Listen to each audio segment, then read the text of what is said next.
Welcome to the show, everybody. Thanks so much for being with us. We've got a great show for you. We're going to ask the question we've asked on the show many times. Is the United States government infiltrated with communists? I think the answer is yes. John Brennan, going on MS Now, saying the quiet part out loud, that there is a legion of essentially deep state actors, he calls them professionals, who are refusing to do what President Trump wants or what certain elements in the Department of Justice want when it comes to prosecutions of the deep state. Shocker, the people that they're loyal to, they don't want to prosecute. The insiders don't want to prosecute the people that they think are, essentially Boy Scouts like James Comey.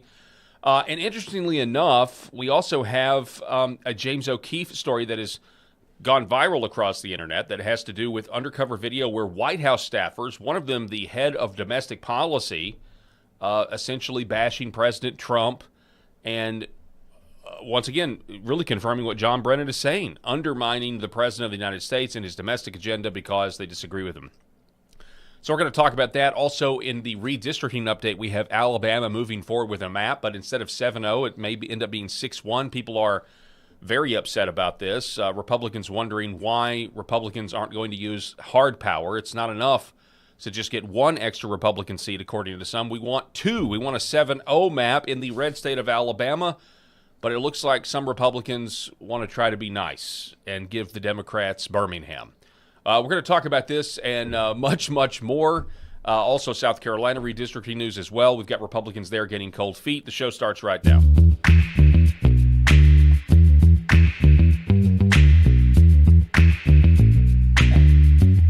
The Paul Harrell Program. I'm assuming that's what it is. I'm assuming they want Birmingham. I'm pretty sure that's where that is on the map. Literally, this carve out. We're going to get to that here in a minute. It makes absolutely no sense. And honestly, you could even maybe make the argument that what they're proposing in Alabama may still, in fact, be a racial gerrymander, which is now unconstitutional. But I'm here with co-host Rob Spencer is back with us. Rob, how are you doing, sir? Man, I'm glad to be here. As always, spent a lot of my day today on the mower, and that's my happy place. Although I enjoy this. It's like shower thoughts. Yeah. We've talked about that before. Yeah, we have. So I'm wearing my shirt. I'm wearing my big shirt. So nobody said anything about my shirt yesterday. So it said handy-ish. Yeah. That's right. Okay. And that's what it was. It was right? good. Yeah. I mean, what it is like I'm handy-ish. I can do some things. What about this one? This one's overtaxed. Oh, okay. Overtaxed. Overtaxed. Apparently, I can't read. Yes.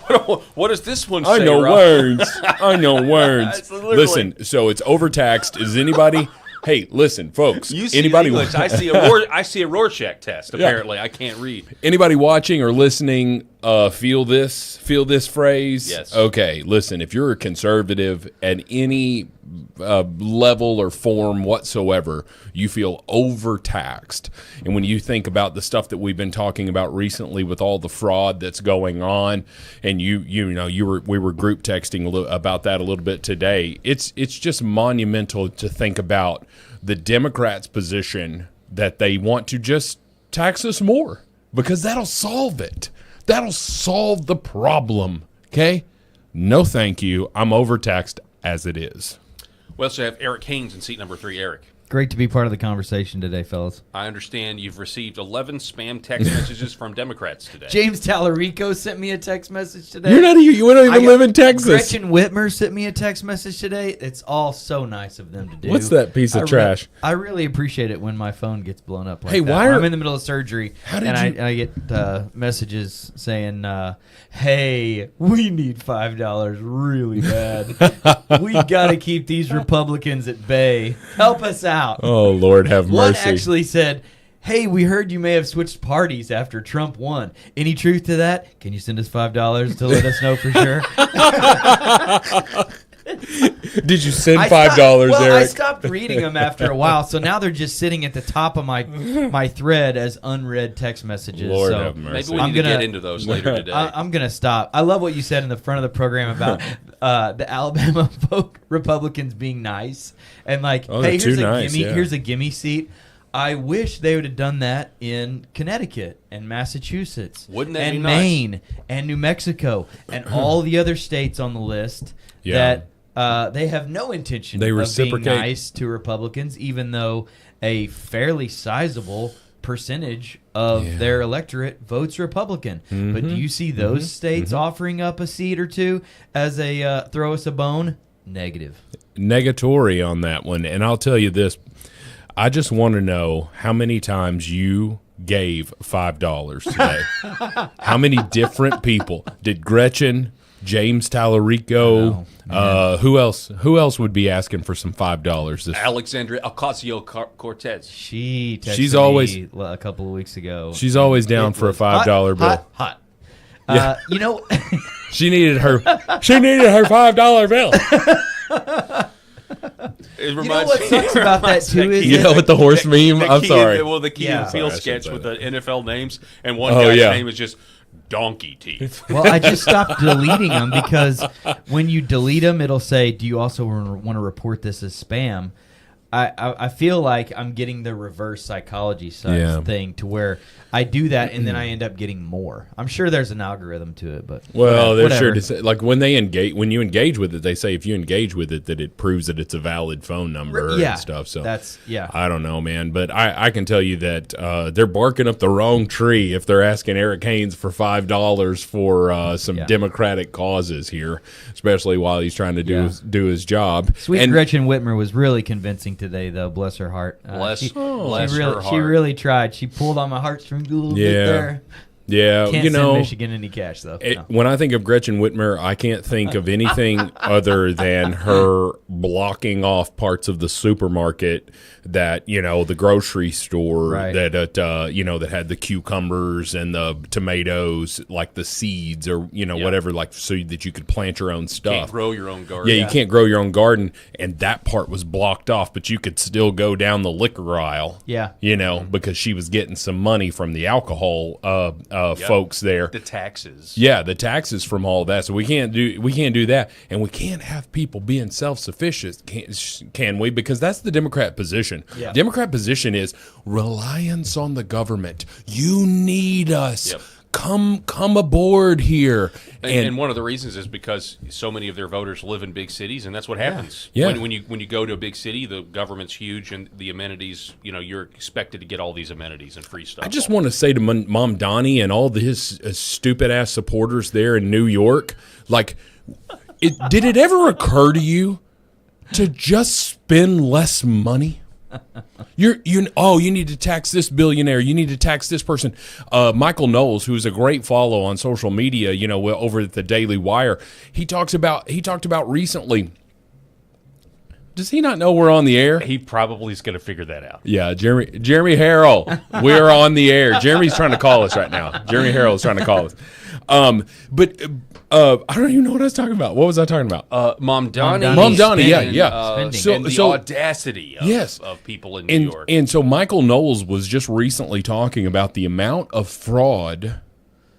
Of course, we all believe that it's close to, in my opinion, I think if you looked at it objectively, when you're talking about and we're going to talk about that, I know, over the course of the next 2 hours, when you look at it, the amount of fraud is probably $1 trillion per year. Yeah. I think it's got a T. Hit the T word. I think it's hitting $1 trillion per year. And I mentioned it on the show several weeks ago from a local person who was committing, like she was charging for, say, occupational therapy. Now she's been arrested for something else or whatever, but she was committing whatever that is, Medicaid fraud, Medicare fraud, whatever kind of fraud it is, where you're charging for the government for this occupational therapy that you're not really giving out. You're just charging it out. And I'm like, that's just one podunk person in the state of Arkansas. So I know that it's closer to $1 trillion, but Michael Knowles was talking about take that versus the tax breaks that are given to billionaires, right? All the Jeff Bezoses and the Elon Musks of the world. And you're like, okay, yeah, but they're giving them all these tax breaks. We want them to pay their fair share. Pay their fair share. And you're just like, okay. What are they doing with those tax breaks? They're just padding their pockets, right? No, they're expanding their businesses. They're expanding their companies. If you want to sit here and say they're paying people that trickle-down economics does not exist, you're effing naive. Okay? I'm going to say it bluntly. You are naive if you don't believe that an executive, now maybe they're getting a larger bonus, okay? Maybe they're getting a larger bonus that year, but if you don't think that an executive at some of these corporate CEOs, corporate CEOs of these companies that are saying, hey, we've got record increased profits, what are the first thing that they're doing? Expanding, because if you're not growing, you're dying. What are they doing if they're expanding? They're adding jobs. They're adding infrastructure. All of these things that are like you're building a new factory. You're doing all of those things. Tell me what we're gaining from the fraud. Plane loads of cash going back to Somalia? And again, I've got this pulled, but they've got people that are literally being paid to hang out with their families. Literally, like that's the new Medicaid fraud system that's going on. It's just ridiculous. Yeah, it's ridiculous. And you have liberal lunatics that are just going to sit here and just continue to sign up for it. And they're like, yeah, but the Democrats, at least we care about people. And you're just like, wait a minute. California is trying to pass the Stop Nick Shirley Act because you don't want fraud exposed. Never mind going after the fraudsters. Don't go after the fraudsters. No, go after the people who are exposing the fraud because they're walking around outside of a daycare with a camera. Okay, it might come across as a little bit creepy, but if there ain't no damn kids in there in the first place, then what the hell are we talking about? And this is par for the course with California because you had the guy recently that finally was, it was like, what, a 10-year ordeal, delayed in, when he exposed that they were selling baby body parts. Oh, yeah. Aborted, right? Whatever happened with that? Yeah, well, he was finally acquitted. It was just like 4 weeks ago. He just now, is basically... It's all said and, it's all over with now. I can't remember the specifics of the story. We covered it here briefly. But this is California's MO. When you expose a crime, they go after the people that exposed it. And speaking of crimes, let's go here. We told you earlier that essentially the CIA director under Barack Obama, John Brennan, he goes on MS garbage. Now. That guy's garbage. And this is what he said. And again, the fact that this guy's still walking around free is maddening to me. How the hell is he even getting TV time? Oh, it's MS Now. Yeah, MS Now. Yeah. So, but this is what he said. Because I haven't seen him on CNN These people anymore. Are dirty. Todd Blanche says we're lucky to have Trump involved in this. Kash Patel says I have a bat phone into the Oval Office.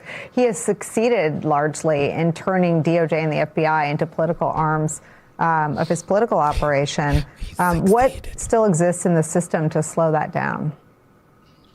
I think, as Liz mentioned, there's still a legion of professionals in the law enforcement environment, the Department of Justice, as well as the CIA and other places, the ones who are refusing to follow politically motivated prosecutions, those who are refusing to support any type of political activities on the part of the Trump administration that are inconsistent with the authorities, the responsibilities of the intelligence community, law enforcement community, and Department of Justice.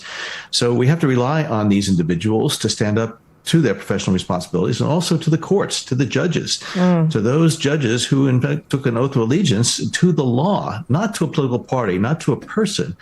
And, I'd like to think that there are still some members of Congress. Certainly, I'm looking for the Republicans who at one point had spoken out against Donald Trump. Look at these. Spoken in support of the law, but they seem to have just totally caved. And I think, as has been said, what has happened to our... It's like those women come on screen, I can feel the testosterone getting sucked out of my body. Every one of them drinks a $10 coffee every morning. Yeah. That's who they are. For sure. So yeah, he's just openly saying, look, there are lifetimers. The deep state is real. There are these lifetimers. I'm going to go ahead and call them communists because that's what I think they are.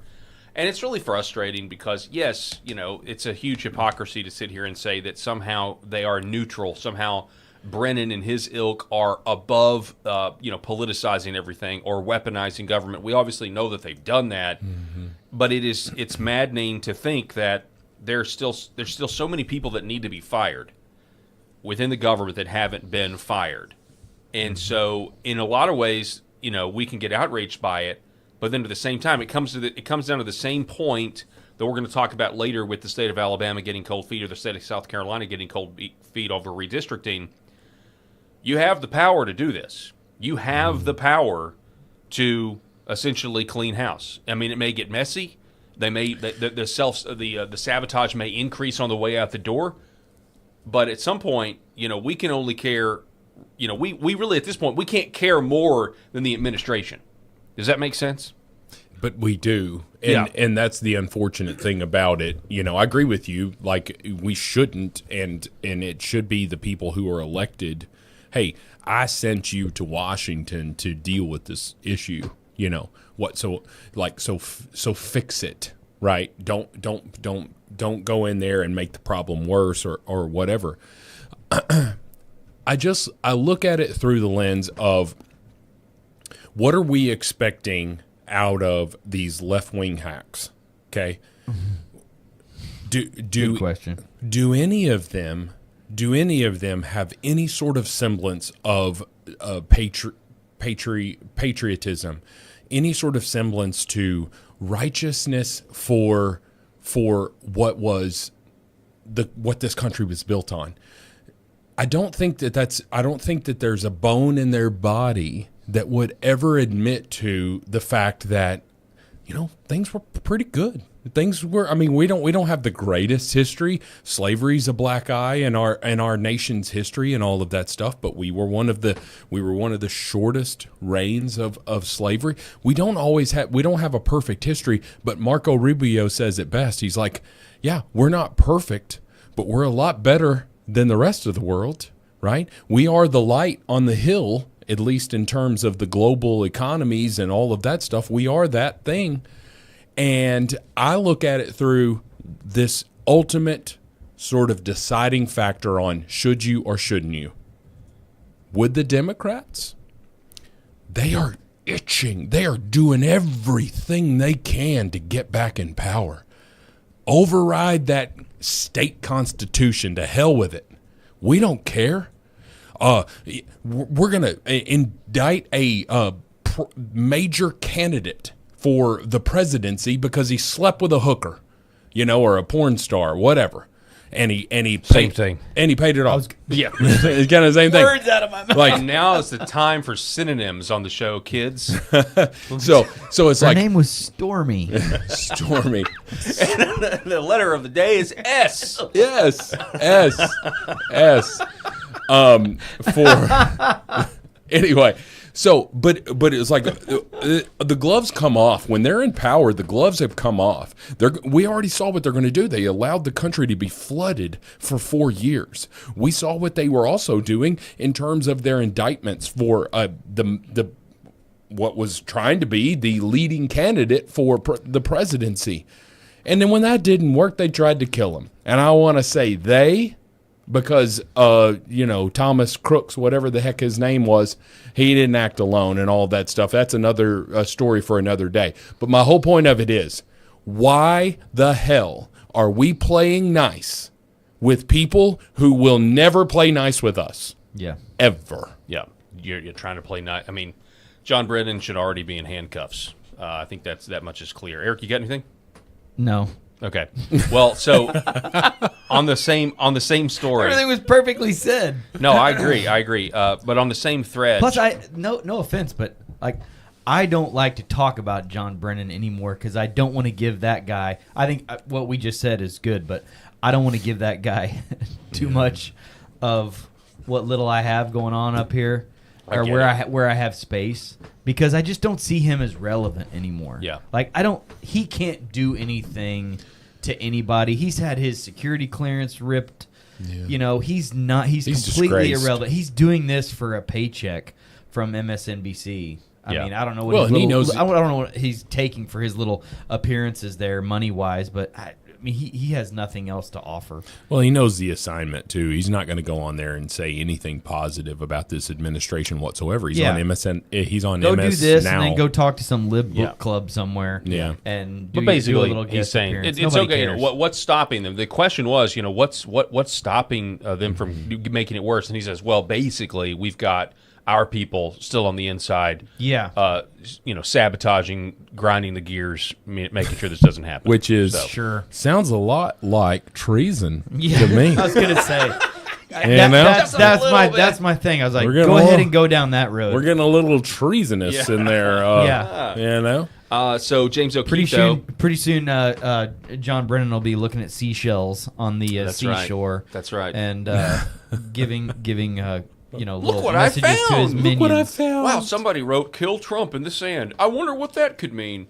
8647. I just thought it was a. What a tool! I thought it was about his stupid answer that his wife gave in the restaurant business. Yeah, it was My a wife restaurant. Was in the restaurant business. 86 that order. Oh yeah. It means kill it. Kill that order. All right, so James O'Keefe, 2 high-level White House insiders have been caught on undercover camera discussing internal subversion against President Donald Trump.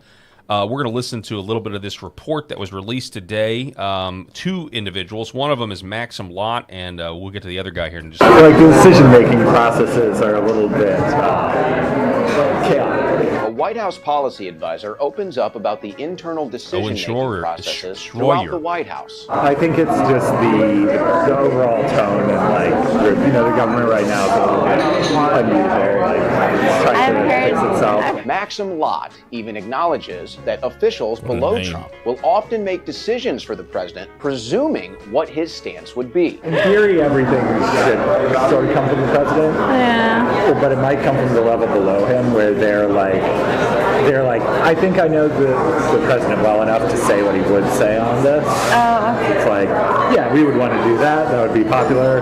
And then at my level, like, I don't know, 5 levels below or whatever, still there's a lot of discretion to be like, this is clearly like what we would want to do. And this is apparently done with no financial analysis or concern. It is just based on assumptions or on what, quote, feels like a good idea. There's no like, oh, well, this will cost $10 million, but like save people $20 million. There's like nothing like that. It's just like, this feels like a good idea, or like the base supports this or this. That's funny. Yeah, you're good. I like the questions. She's got. Oh, you're so clever. You're so clever. No, it's not funny. Girls. It's like, Oh, you're so show clever. this to your daughters to let them know just how stupid a man can be, just how powerful a woman can Listen, be. I mean, This guy's beta anyway. Look at him. listen. He's so beta. He's on fire. Oh, my we're goodness. 3 dudes on the show here, but we all gotta picked up on it. we gotta- You can barely hear it. We're just like, You're so funny. Listen, we gotta kind of rip on our gender a little bit here, because these undercover with Project Veritas and with O'Keefe Media and all of this stuff, it seems like it's either a straight dude who's thirsty or it's a gay dude who's thirsty, or a guy who maybe is in denial. maybe. He's he's what's the word? Curious. He's curious about it. I don't know. it's just ridiculous. He's just beta. It's just so ridiculous. Okay, you know what? There's really nothing to be said. Sorry, there. I had to sneeze at all that ridiculousness. But my whole point that I was just trying to make there You're is sneezing that through the Tinder profile reference. is that where are the undercover videos of the girls spilling the beans? Yeah. Because I kind of have to give the gals a little bit of credit here, because I just hadn't seen it. It's always the dudes. It's O'Keefe knows who to recruit. oh yeah, he knows. He knows. what's Yeah, up. he knows. He's like, look, this guy hadn't been laid in 3 months. I can my tell you. So it's like He's the guy. It's This is our Huckleberry. But at the same time, earlier, he was like, yeah, so I basically say, yeah, I think Donald Trump. This is what Donald Trump would want. And I'm Oh just yeah, like, that's good. That's good. Yeah. That guy, Okay, young Abe Lincoln. Whatever. young Abe Lincoln. Is that a Thanks, burn from Wilson. the chat? They're calling this guy young Abe Lincoln. No, I am just Oh, looking at him. Okay. All right. So, Big goof. real quick, just a few more seconds of this. This is apparently done with no financial analysis or concern. Will cost $10 million, but like save there it people is. $20 million. There's like nothing like that. It's just like, this feels like a good idea. It's like- the base supports this or this. He's like, let me take another drink. Yeah, I like the questions you ask. Oh, thank you. You journalists. Meanwhile, another White House official, who according to Maxim Lott could be entrusted to make budget decisions on the Trump administration's behalf, openly declares, quote, "We've got to get rid of Trump." We have to get rid of Trump. Seriously. He's a mess. He's fucking it up for everybody. We gotta get rid of him. Honestly. Benjamin Elliston claims that Trump is a dangerous madman and insists that no one can know that he feels this way. He's a madman. Literally. He's invincible. Nothing can stop him. And that's dangerous. Do people know that how you feel about the president? No. Oh, but they will. And they do. But they will. That dude just got fired yesterday. Mr. Benjamin, was he fired? We can actually he's got to be fired. Say that I got something on that. Daily Caller reporter is reporting that Benjamin Elliston, who you just saw there, from the White House, has been placed on administrative leave and is under investigation. See ya.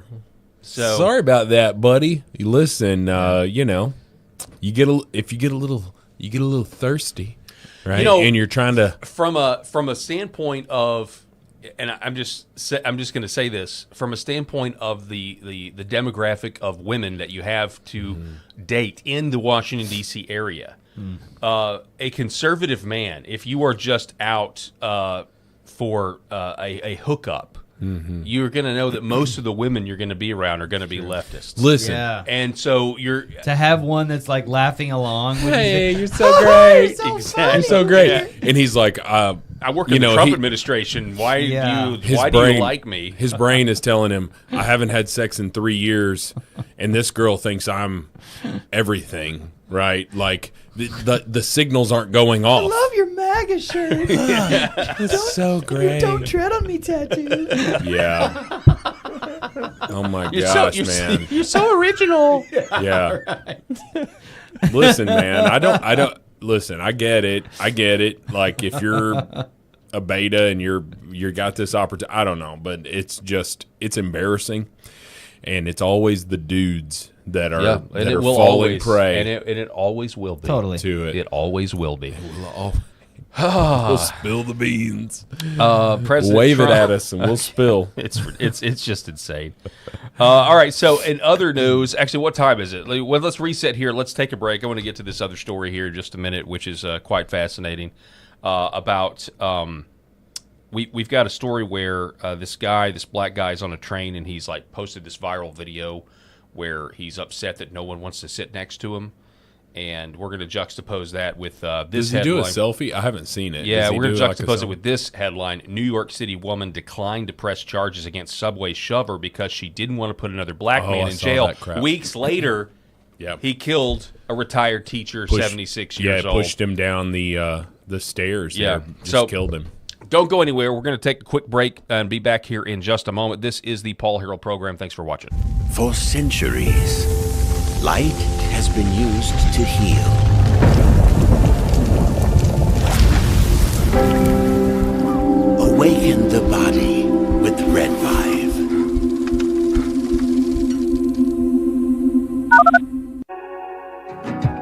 Why is Red Vibe different? What sets it apart? What sets us apart from the standard red light panels? This is a medical grade device, and what that means is the red light bulbs and the near infrared bulbs have very specific wavelengths. If you think about the wavelength as the medicine, the 635, the 670, the 810, the 850, those were specifically chosen because those are the most powerful effectors of the cells. So those specific wavelengths, when they get into our body, when they affect our tissue, they spike energy production, they help with nerve pain control, they increase stem cell counts. There's very specific mechanisms that those specific wavelengths work at, and that's the medicine. So if you think of, say, medicine as an Advil or a specific steroid or a blood pressure medication, the wavelength is the medication. The other part of that, whenever you take a medication, is dose. Right? So you have the medication.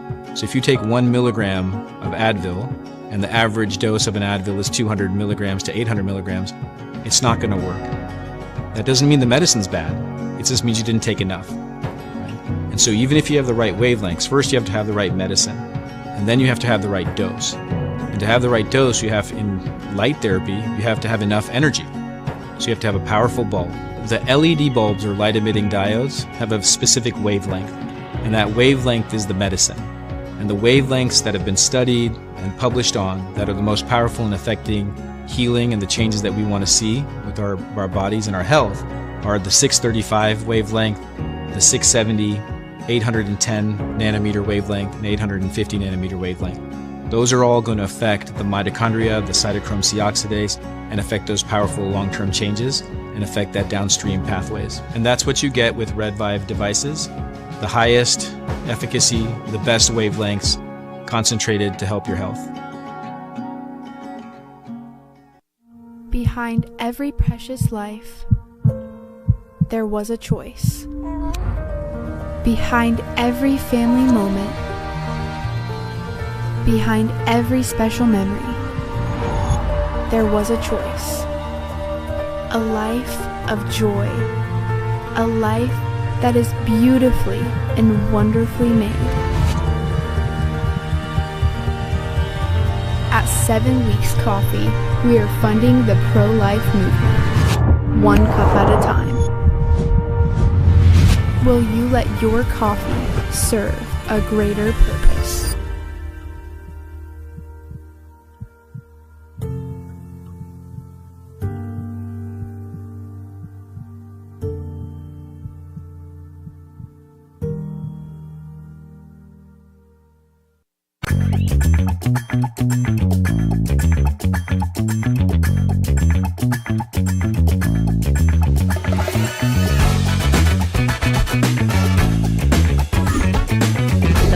Harrell program.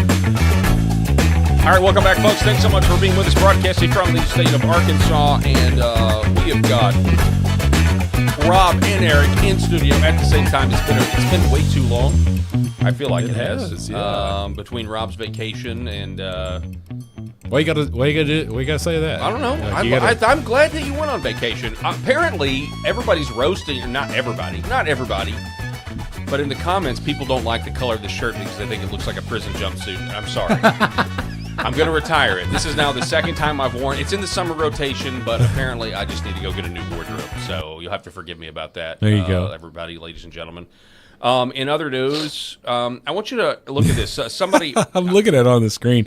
It looks more prison-y on the screen than it does live here in person. Yeah, I mean, come on. I don't understand. No, I'm saying I understand why they're thinking it. Well, me too, I guess. I'm looking at myself. You're good. All right. You're good. Maybe, I don't know. So the National Identity Awareness, I've never even heard of this group, but they posted something. 2 white girls refused to sit next to a black guy on the bus. And then so this guy makes a video about it. By the way, don't drop the soap in the shower later tonight. Paul, okay. Mm-hmm. Okay. All right. Here we go. Listen, I can tell you how to make a shank. Here it is. Oh, it's you a got ship. Some of your cigarettes you can trade in for some snacks later, some Twinkies. How many packs of smokes you got for trade? You got some cigarettes you can trade in for We're not letting it go. protection We're later. not letting it go. We're not even letting it go. You got to see. Come on, audience, pile on. Here we go. You don't sell packs. You sell singles. Singles. All right. Yeah. Singles. All right. Okay. So here it is. So this black guy is recording a video on the subway where he's observing that he's a race baiter. These white girls don't want to sit next to him. And this is all it is. And he keeps looking at the seat, looking at the camera. And I think at one point some of these girls are like, they're noticing that he's filmed. They're also noticing that they're being filmed, which is also weird. Can you believe it? They don't want to sit next to me. So this tweet basically says, blacks, one of us will cut you open while the other 8 just sit there and watch you bleed out alone. Irina Zaruska. Also, blacks, you're racist for not wanting to sit next to me, the most delusional people on the planet. Well, zero self-awareness is what this tweet says. Now, that we juxtapose that with this story, which is really interesting. New York City woman declined to press charges against subway shover because she didn't want to put another black man in jail. Weeks later, this guy went out allegedly and killed a teacher 76 at a station. Oh my gosh. So what actually is going on here culturally? When we've talked about liberal white women being, obviously a huge part of the problem, but in terms of if you look at this in the brainwashing, the religious dogma that you're willing to essentially suicide your civilization. I'm not going to punish this guy for harming me on the subway because he's black. I'm going to show this person mercy, and by not showing the person justice, some innocent woman gets killed. And she seems upset. It says a young woman in New York City said she declined pressing charges against violent suspect because she didn't want to put another black male in jail. Weeks before he allegedly kills, the 23-year-old woman anonymously detailed how she and a friend narrowly escaped Ramel Burke, 32, after he allegedly attacked them while riding the subway. The strap hanger told the New York Post she now completely regrets her decision not to work with prosecutors after Burke was charged with the murder on Friday for allegedly shoving 76-year-old Ross Falzone down a flight of stairs to his death at a subway station. Maybe a part of me was just like, I don't want to put another black man in jail, but at some point, if you're a criminal, you're a criminal, and he was scary. He was a scary guy, the unidentified woman told the outlet. So what's going on is this is the man who was shoved down the stairs. Unidentified woman, it's too late now. Dude worked all of his life teaching kids there in New York, and he's just trying to live out the rest of his life, and he's going to get on the subway, and this loon, pushes him down. And unfortunately, we'd like to say that as a man, just falling down the stairs is not going to do damage, but we all understand what Father Time does to our body, right? And so he just wasn't able to sustain life after those injuries, and it's just, everybody's just got all these regrets.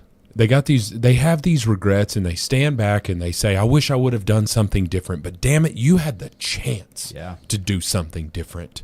You had the chance to of course, in the city of New York, who knows? Like, even if she would have pressed charges, who could guarantee that this guy wouldn't have been out there a couple of weeks later? That's a good point. You really don't know. But at least he would have had a chance when you didn't even press charges against him after he attacked you on the subway, and then a couple of weeks later, here he is, ladies and gentlemen. By the way, this is what he looks like. That's the alleged murderer. Yeah. And so, and they're saying that he's got mental illness and all that stuff. And I just think, how many black mentally ill men are going to continue to kill people on subways and public transportation before we just look at it and say, I don't give a damn that you've got mental illness. Get your ass in the jail cell and rot. Because if you're going to kill people, you shouldn't have the ability to have freedom at the end of it. Yes. Because you're going to go to this hospital, right. You're going to start taking your medicine, you're going to be fine, and you're going to get released. But guess who is not going to be released? At least not from where they are. Yeah. The people that you put in a casket. Mm-hmm. Right. That man right there. Okay? This man who didn't do a damn thing wrong, he's just walking down the stairs to get on the subway, and he gets murdered. I don't want to put another black man in jail. Kiss my. So, and she didn't know that was going to result in somebody's death, but it just goes to show you how absolutely insane. I don't know how you recover from this. Again, the only way you do it is with law and order, in which we are a lawless country, right? And so that's one of the ways you do it is enforcing the law. And you have a government that punishes the wicked and rewards good. And this is a complete reversal of that, where you're literally, you're just doing the opposite. You're essentially punishing the innocent by showing mercy to those who should be behind bars. Paul, I don't want to victim shame here. I've not been a victim of a serious crime. So I can't say that I've ever been like truly assaulted or, what it feels like for as a woman for a man to invade her, her body and all of that with sexual assault. I can't say how a person is supposed to react, but I can say this: not saying anything is not going to make it go away. And I know I used a couple of double negatives there, but by refusing to, report this crime, say if it's a sexual assault or something like that, and then this person goes out and sexually assaults someone else and kills another person and all of that, and you could have stopped it years ago. Yeah.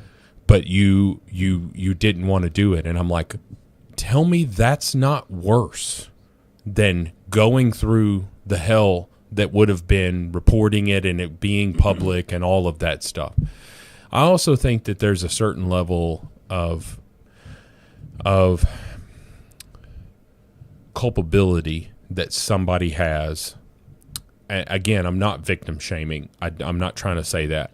But if you experience this and then weeks later someone else experiences the exact same thing, but unfortunately in this scenario the second person lost their life, how can you ever sleep at night?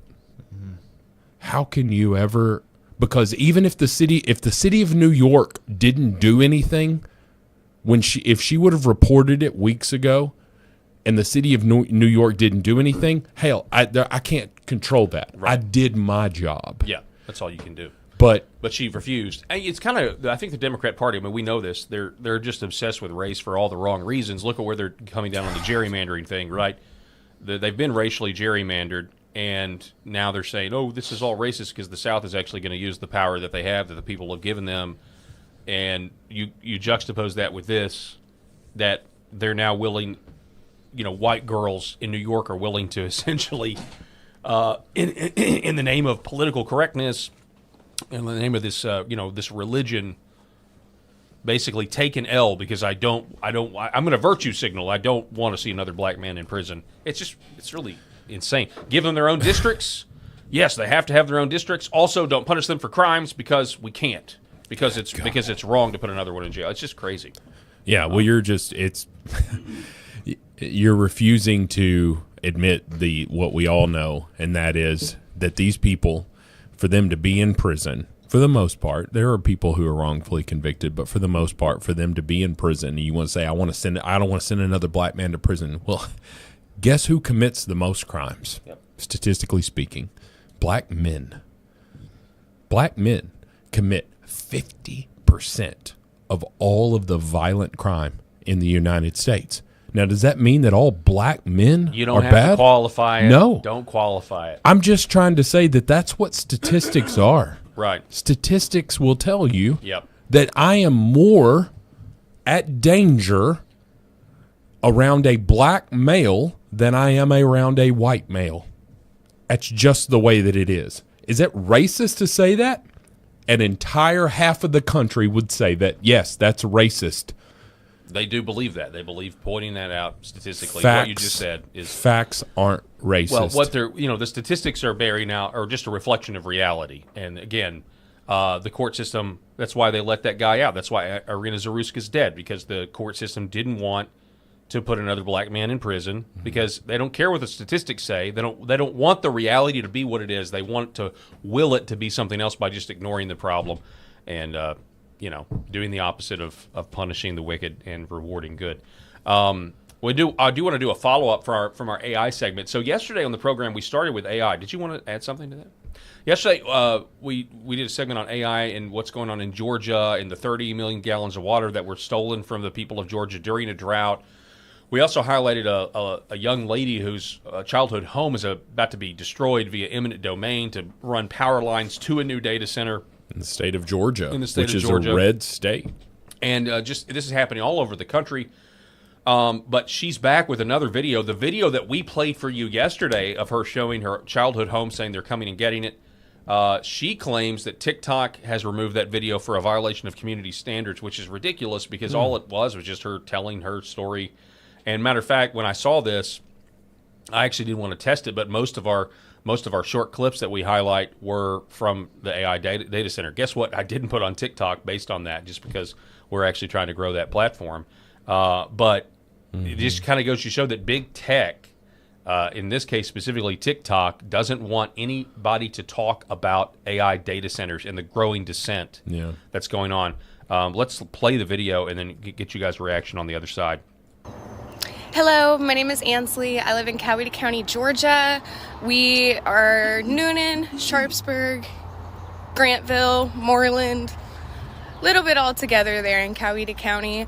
I wanted to come on here today and talk about something that happened with my TikTok account. So I made 2 videos talking about how Georgia Power is taking families' homes and properties against their will. One of those being my own family. I have a personal connection to this story, which is why it's so important to me personally. Although nobody in this town wants a damn data center, our commissioners still approved it.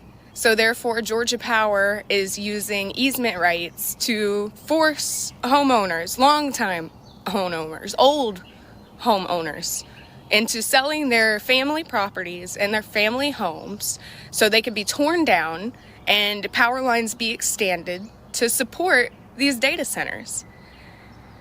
This is wrong on so many levels, but when I made these videos to speak out against it, TikTok banned my videos. They said that they're a violation of community guidelines. I never violated any community guidelines. I only came on here to tell the truth about what's happening in Coweta County, Georgia.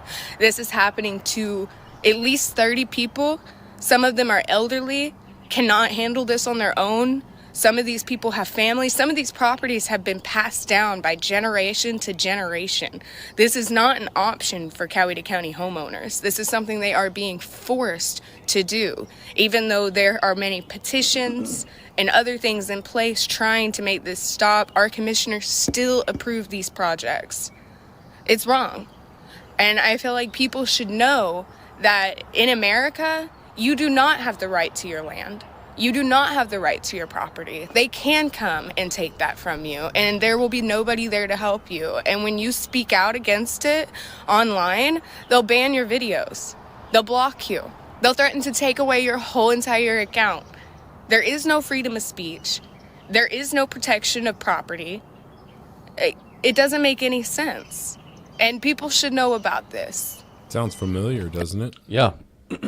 About banning accounts if you say something that goes against the grain. So we've kind of figured out the latest target. This is the next level of censorship, which is, the AI data centers. While we're in the midst of this arms race, and they're going to say, well, we can do this now because this is national security. And that very well may be the case when it comes to all these other countries, as we talked about yesterday, that are also racing the AI. Who's going to get there first? At the same time, though, like she said, I mean, it really, in America, you really don't own your land. Yeah. If it's in an inconvenient spot where progress is encroaching, you don't have rights. It's going to be interesting to see what happens with the elimination of property tax in the state of Florida and how much that enhances, a person's home ownership, because right now, you can pay off your property all you want to, but have an unpaid $1,000, you could live on a $600,000 property and have an unpaid tax bill of $1,000, $2,000, whatever. And they can take it. They can take it from you. And so it kind of makes you wonder, here in Arkansas, they've been trying for years now to get the income tax rate down to 0, and they keep trying, and they just did a special session where they knocked a few more points down.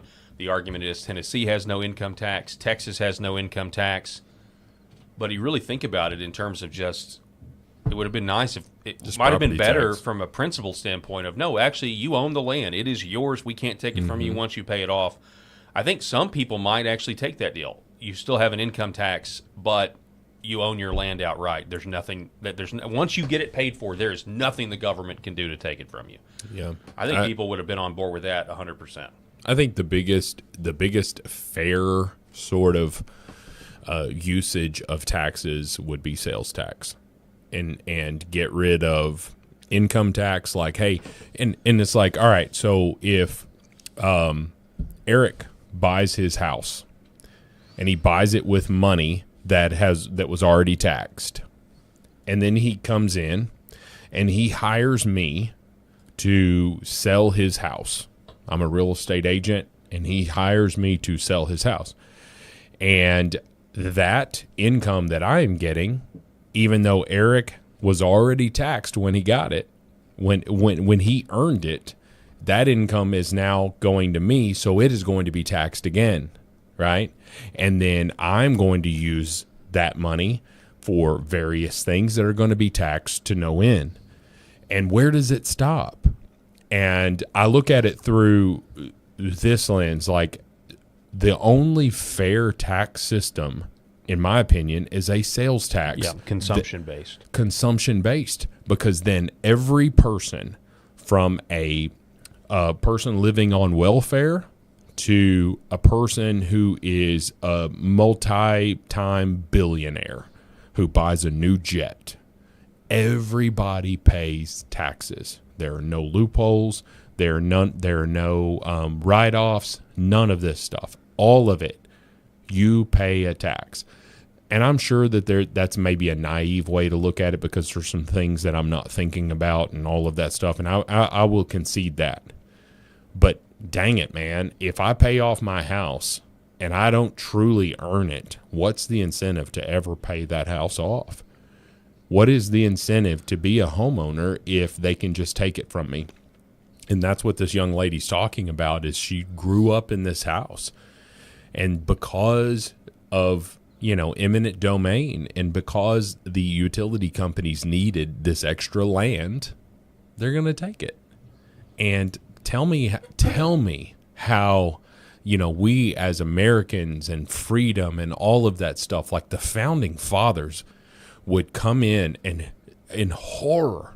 It would be, if you played the list of taxes and how our country is run to a founding father, they would sit there and they would just put me back in the box. Put me back in the box. I can't take any more horror, because of what our country was built on versus what it is now. It's a far cry. It's a far cry. It is. Far cry from that. So the Supreme Court, we're going to get moving to the redistricting phase of the show now. Supreme Court halts order for Alabama to use U.S. House map with 2 largely black districts. U.S. Supreme Court on Monday set the stage for Alabama to eliminate 1 of 2 largely black congressional districts before this year's midterm elections, creating an opening for Republicans to gain an additional U.S. House seat in a partisan battle for control of the closely divided chamber. The decision follows the Supreme Court ruling in April that struck down majority black districts.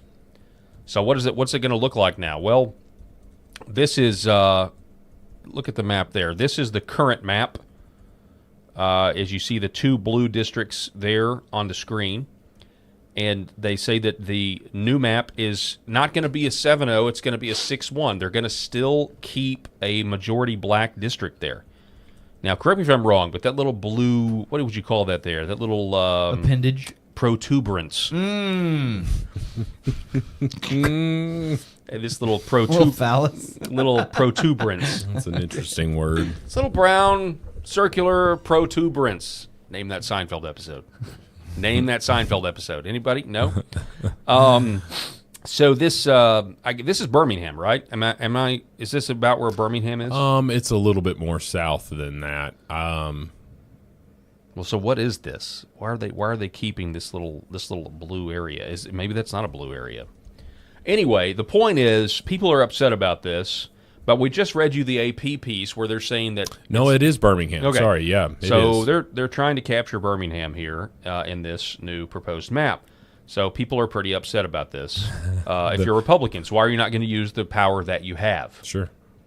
Now, I guess that maybe that's because the Supreme Court is only saying one of the House districts is racially gerrymandered, and that would be this one here that you see in the lower one. That's Montgomery, Alabama. That's getting close down to in the South Alabama there with Mobile, Alabama, which is on the coast there. So, well, so a few of the fallout here. So here's Governor Kay Ivey. I have called a special primary election for the 1st, 2nd, 6th, and 7th congressional districts. Alabama knows our state, our people, and our districts best. SCOTUS's decision is plain common sense and enables our values to be best represented in Congress.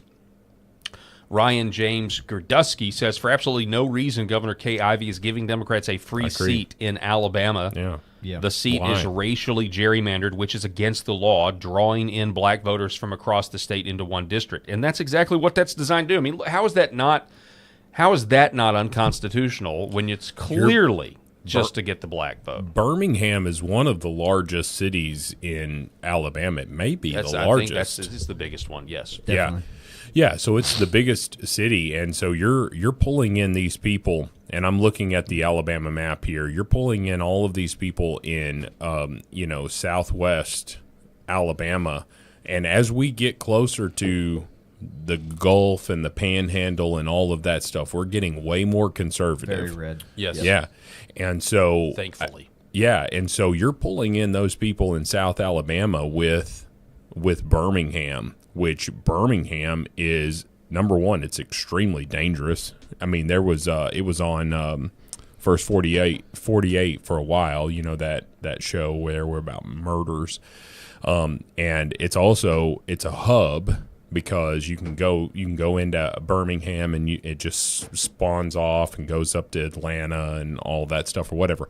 But it's a huge area, and it is extremely Democrat area, but it's kind of an anomaly in the state of Alabama overall, in the state of Alabama, because Alabama is more conservative than the state of Arkansas.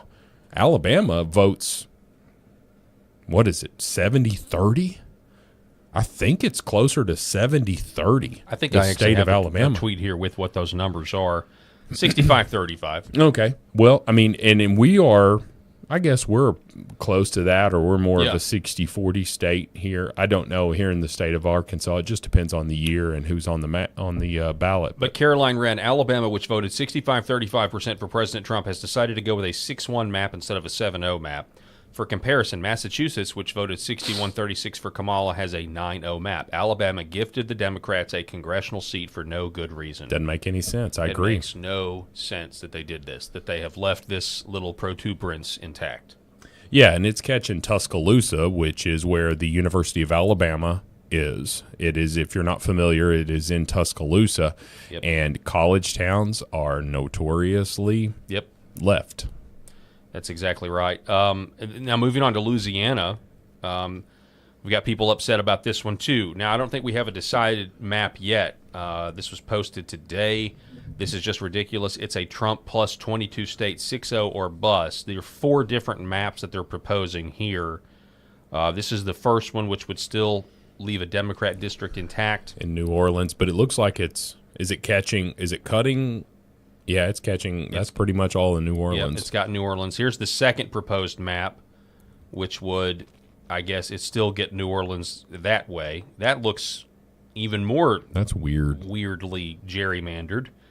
Number 3 map would be this. You get Baton Rouge. Is that getting Baton Rouge? That's where LSU is. Yeah. Louisiana State. And then the 4th proposed is something like that, which would still give them their 2 districts. So the District 5 being a swing. Yeah, it looks like it's light blue, but yeah. I don't know what they're going to do. I gotta imagine Jeff Landry is going to at least get 1. But we've got Alabama here and Louisiana that could pick up 2, and according to these maps, that's not going to happen. What's the current? Are any of those 4 images the current in Louisiana? No, that's not the current. The current one is it's got this long strip that goes from New Orleans, or it's actually got 2 districts, like a blue district here and a blue district. I can pull up the current one. Actually, well, I'm just curious because were there any? What's the seat pickup here with those 4 maps? Well, right now there's 2 Democrat districts in Louisiana. Okay. So, okay. So the best case scenario of those 4 maps is just to cut it down to 1. So just pick up 1 seat. Yeah. Right now, it looks what like. What the hell is that? This What is is the that current monstrosity in current map is 2 and 6 are Democrats. So District 6 goes from Baton Rouge all the way up to Shreveport. Tell me that District 6 is not gerrymandered. Yeah. So I mean, they're going to get rid of that one. That's obviously got to go. I don't think any objective person, if you had an independent person looking at that map, like any objective person would look at that and say that's ridiculous. That looks worse than Illinois. Yeah, can you? To me. Yeah, can you just try your best to get right angles and perpendicular lines? Can you just try? Like all states should at least try. Yeah. To get something that makes sense, and or with like obvious geographic boundaries, topography. I guess I don't know. Then we have South Carolina. So we've gone from Alabama, Louisiana, now over to South Carolina. This is a quote from the Senate Majority Leader in South Carolina. Quote, "South Carolina is stronger when we have a vibrant Democrat Party." This is absolutely nuts to me. A vibrant Democrat Party that I believe is at this point is a threat. Like to our very existence. In some instances, we've been reading Blue Sky comments. They want us dead, folks. And so this is a fine, vibrant. Yeah, yes. A vibrant Democrat Party, a well-armed Democrat Party. Yeah. I just think this is absolutely insane, and this is exactly what we've been talking about. There are some Republicans that just don't care if their own people have to live under Democrat rule. And they don't understand what the stakes are if we have to live under Democrat rule again, and shame on them. They're literally selling us out, selling families out. I can only hope that the Senate Majority Leader there in the state of South Carolina had just signed his death note. Not literally. Yeah, politically speaking, I hope that is the thing that gets played over and over and over again in opposition to him when they go to replace him or her. Well, it was a bloodbath in Indiana. The Indiana primaries last week was a bloodbath.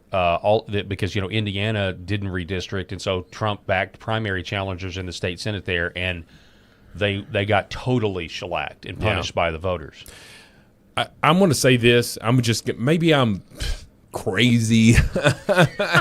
Who knows? Anytime anybody starts a sentence with, "Hey, maybe I'm crazy." Yeah, maybe I'm crazy here.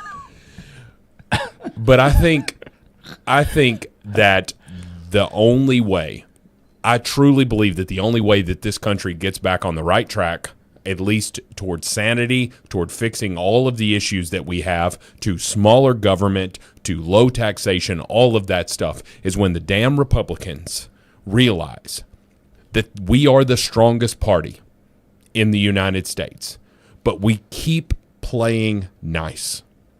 Why is John Thune exactly playing nice with Charles Chuck Schumer?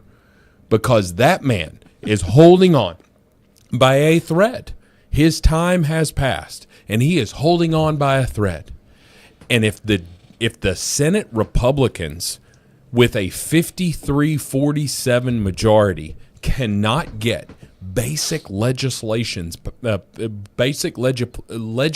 passed, when Mike Johnson with a razor-thin majority in the House is able to do more than weak-ass John Thune can do, if that cannot happen, why should we keep sending Republicans to Capitol Hill here? Like, why are we doing this? Because Democrats are crazy. They're worse. We all know that. And until the Republicans stop playing nice, this problem will not get solved. All of the problems will not get solved.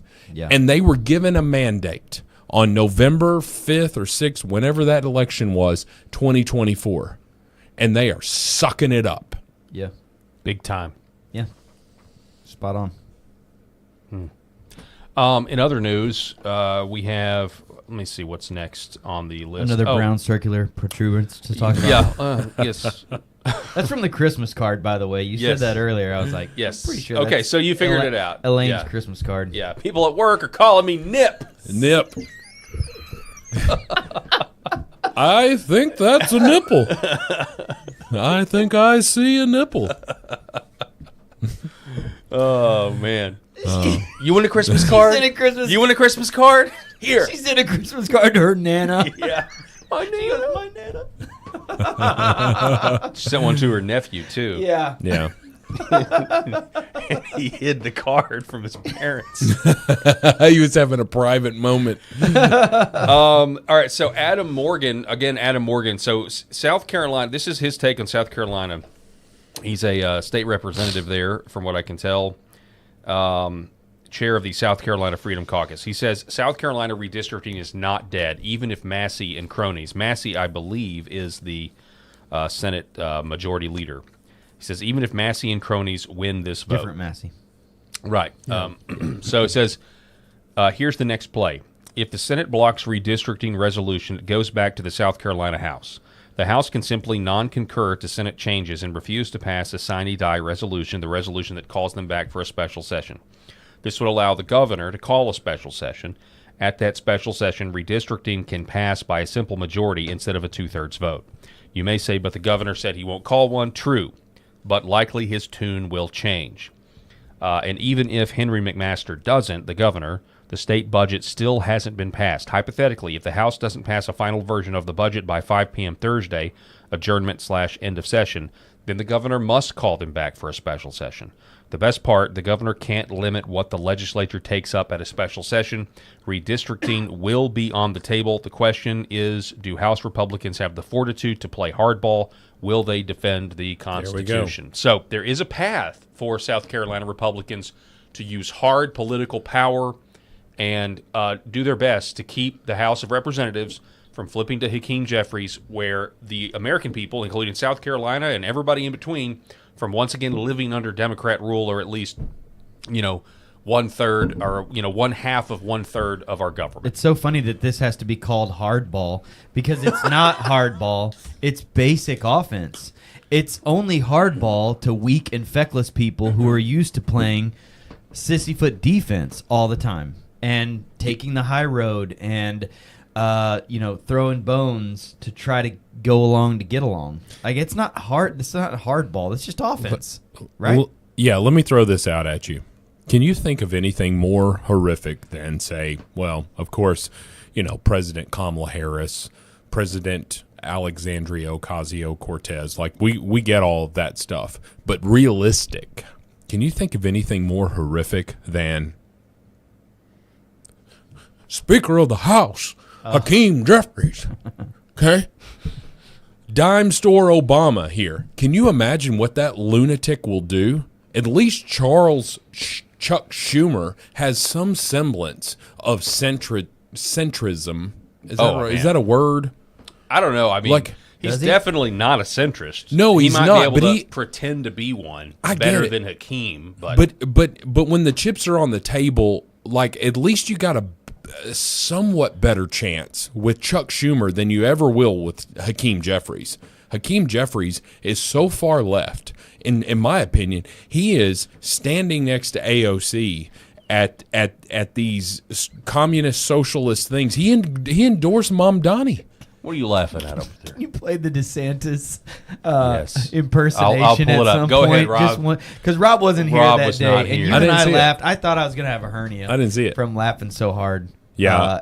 Go ahead, finish your point. So this is Ron DeSantis' impression of Hakeem Jeffries. Okay, all I'm trying to say is I would give President Trump a better chance of getting something done with Chuck Schumer than he will ever get done with Hakeem Jeffries.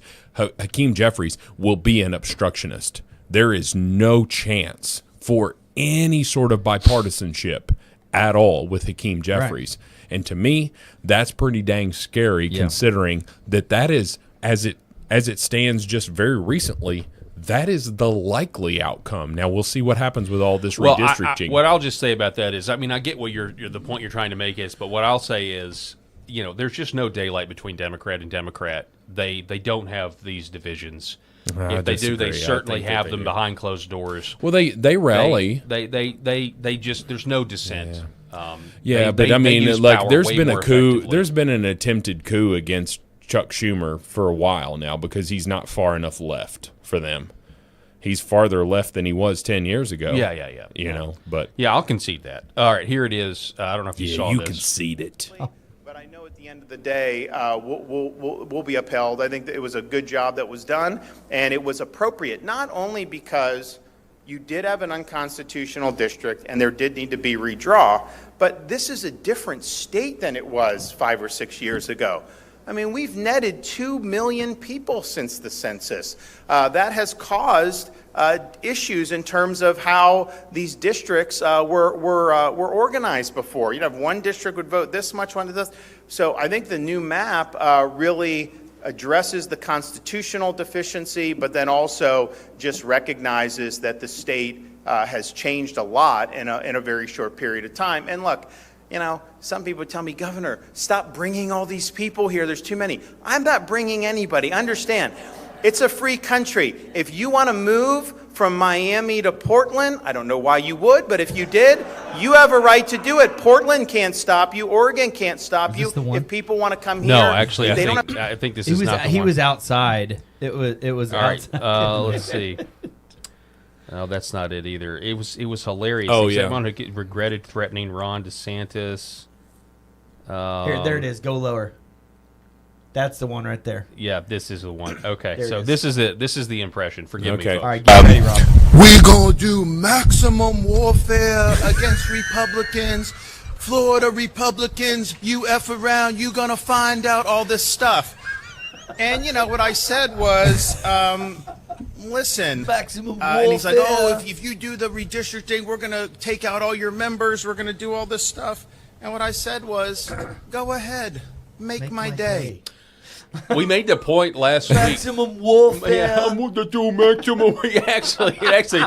He was real close. I'm going to do maximum warfare. It was real close to that. Timu Obama. Yeah. But we did say what a great country it is compared to what it used to be 10 years ago. If Ron DeSantis or any Republican had impersonated like that, his political career he'd been would be racist. He's racist. But now you can just say things. Yeah. Isn't that great? Ask Kamala. Yeah. You can say retard again. Apparently you can. Well, they want to try to say it's bad and all that stuff. Well, you can say it. You have the freedom to say it, but then you made some Indiana senator who's now a former senator mad, and then you didn't get it. Now listen, if if you're talking about someone with mental handicaps or whatever, then that's pretty damn bad. But when you're just talking about look, you're being a retard, on all this stuff, that's retarded. What are you doing here? That's retarded. Now listen, this is not in my daily vocabulary. I'm just saying. Whatever, guys. Retard. He calls me retard every day. Help me, somebody. No, I mean, it's just. I'm just saying, quit being so damn sensitive, man. I know. This America, lighten up.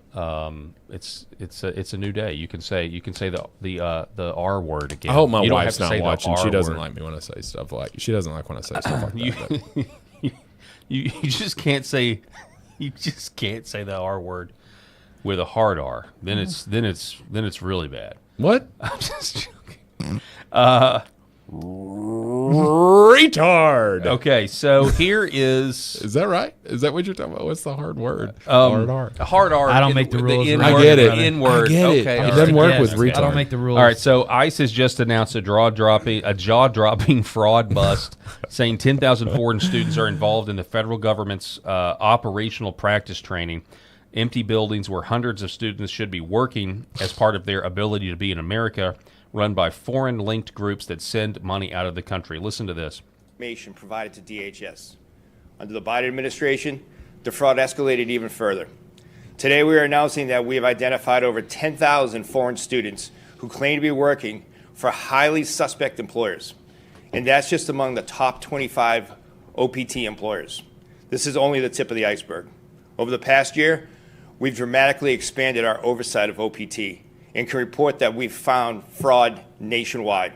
HSI agents have visited problematic OPT employer work sites in Virginia, Texas, Georgia, Illinois, New York, New Jersey, North Carolina, and Florida.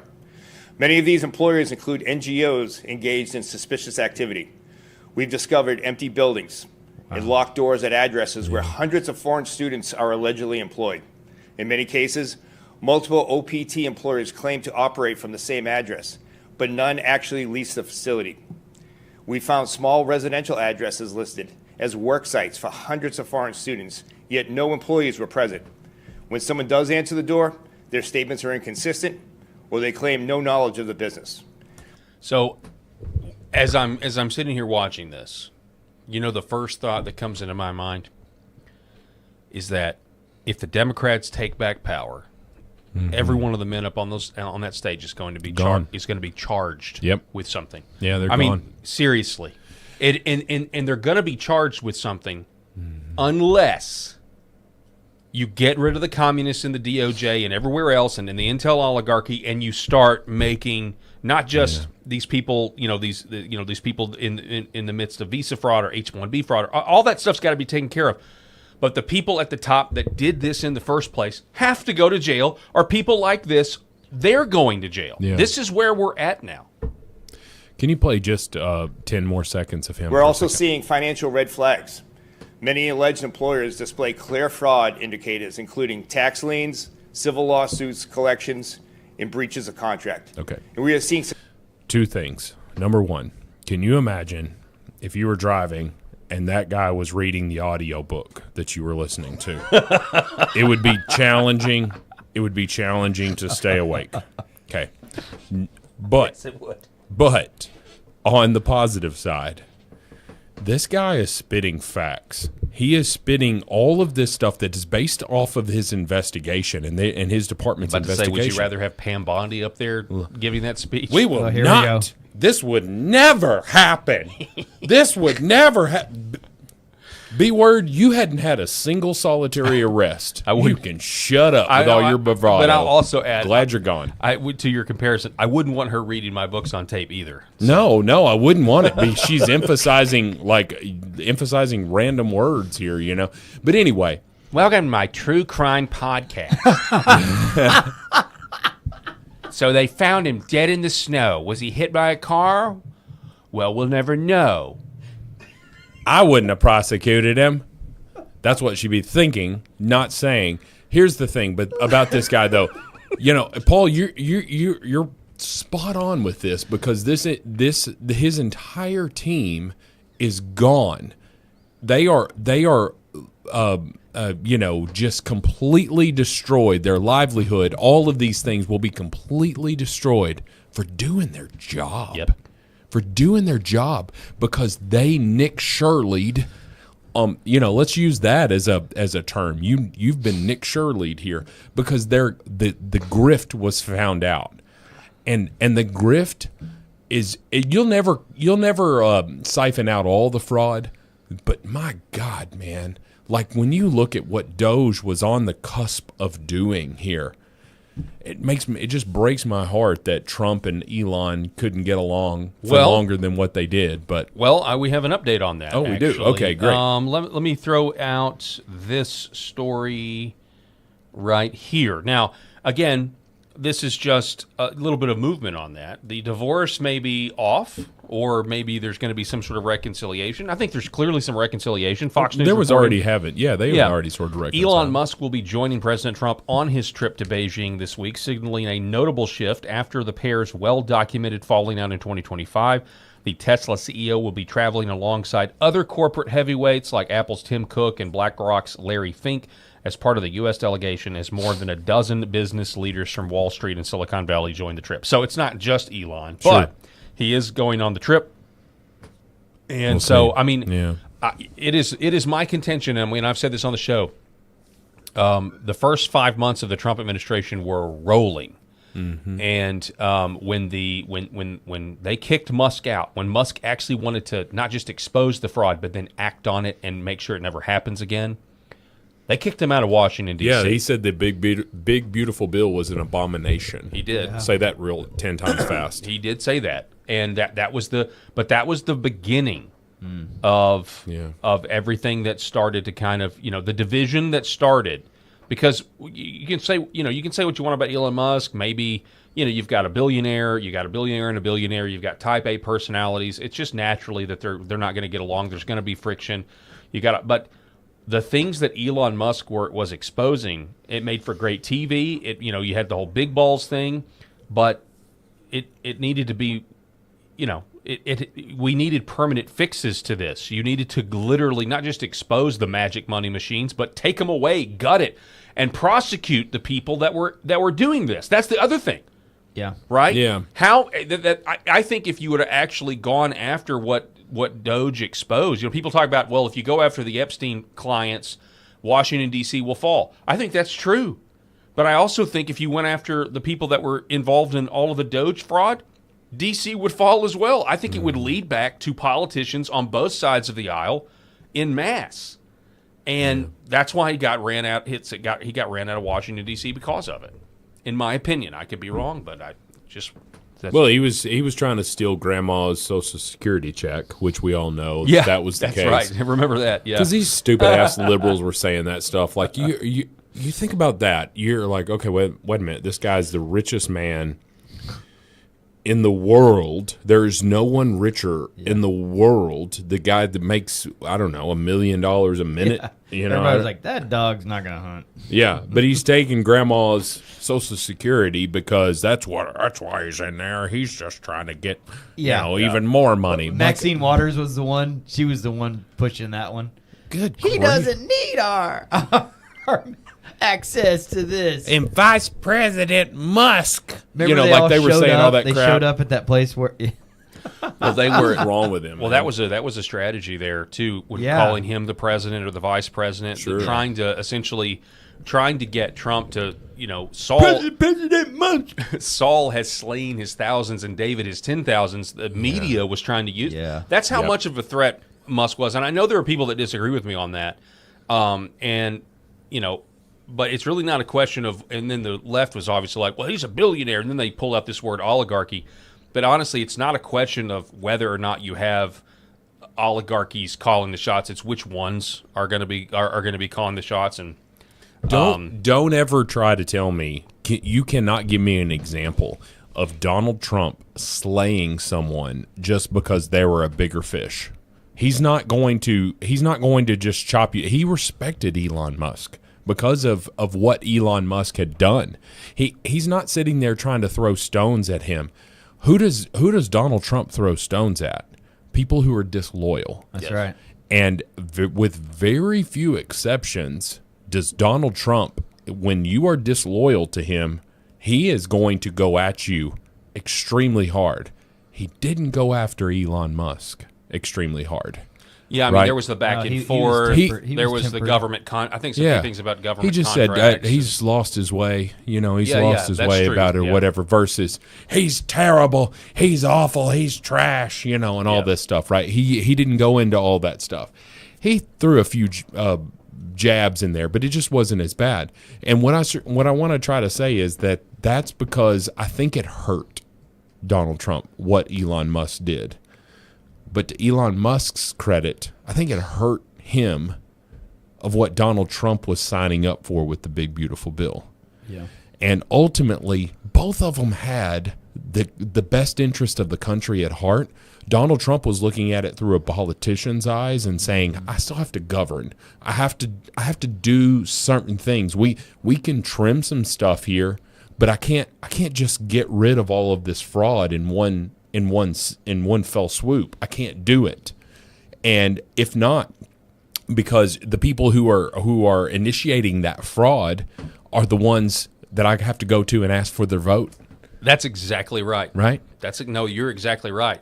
And so how the ones benefiting from it as well. Donald Trump may have been more receptive to Elon Musk's approach in the first term. In the second term, he's trying to govern. He's trying to accomplish all of these things. And in my opinion, I don't even know in the first term that he would have been more receptive to it because he was trying to get reelected, right? So there's a caveat there. But suffice it to say that I think they both hurt each other. They were both trying to do the right thing, and it was a business owner saying, cut the fat, cut the loss, cut off the dead portion of this. And a politician, let's just be honest, Donald Trump's a politician now, a politician saying, I still have to govern. Yeah. I can do as much as I can do, but I can't do it all. I thought it was great when Musk was like, hey, let's just quit paying these people. And if they call and they ask where their money's at, then we'll have a conversation and maybe pay them. But if it's fraud, if it's fraud and you're committing a crime, how many people, if your check doesn't show up, is going to be like, hey, where's my check?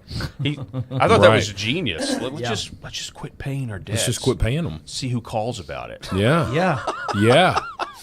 That'd be fantastic. Yeah, it reminds me of Office Space when it's like, through this error, he was continuing to get paid. So we fixed that error. So Milton's gone. No. We just stopped paying him. We fixed the glitch. We fixed the glitch here. The glitch. Yeah. I did not receive a paycheck this week. Excuse me. I believe you have my stapler. Need to move your desk. Fantastic. Looking for that stapler. For my stapler. Excuse me. I believe you have my stapler. Excuse me. I believe you have my stapler.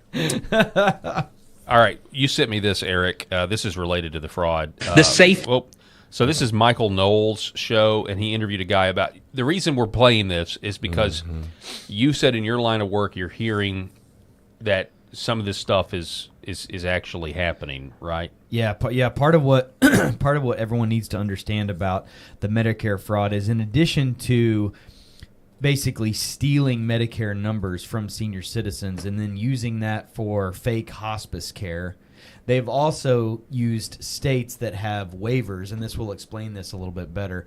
Well, let's play it first. Let's play that video, and you'll understand exactly what we're talking Listen about. Listen to this. What specifically have you uncovered?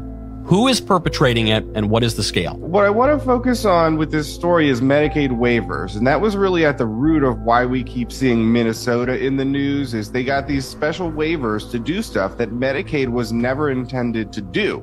DOJ deserves a lot of credit for releasing this database that actually shows what Medicaid is spent on. And what they released is the corporations that are getting paid by Medicaid. And basically what happens is you get paid to hang out with your own family members, and sitting in the middle is this company that will bill Medicaid and then pay you as an employee. So what we're talking about is Ohio has Medicaid waivers, just like Minnesota does, and they spend $1 billion a year paying people, almost all of which are foreigners, it seems to me, to hang out with their own family and provide what they call companionship and conversation. But this is what, basically immigrants from Somalia have figured. Companionship and conversation. Just remember, what the heck is that? Just remember, everyone, when you're at a doctor's office, when you're in a hospital, everything that's being documented is being documented based on codes. CPT codes, DRG codes, codes associated with different types of care, and each of those codes are negotiated with the insurance companies and with Medicare and with Medicaid for a certain amount of reimbursement. So every time that doctor is sitting across from you with your file, they're circling things, and all they're basically circling is codes. Because I did this, I checked your heart. Because I did this, I checked your lungs. I did this. They're circling codes.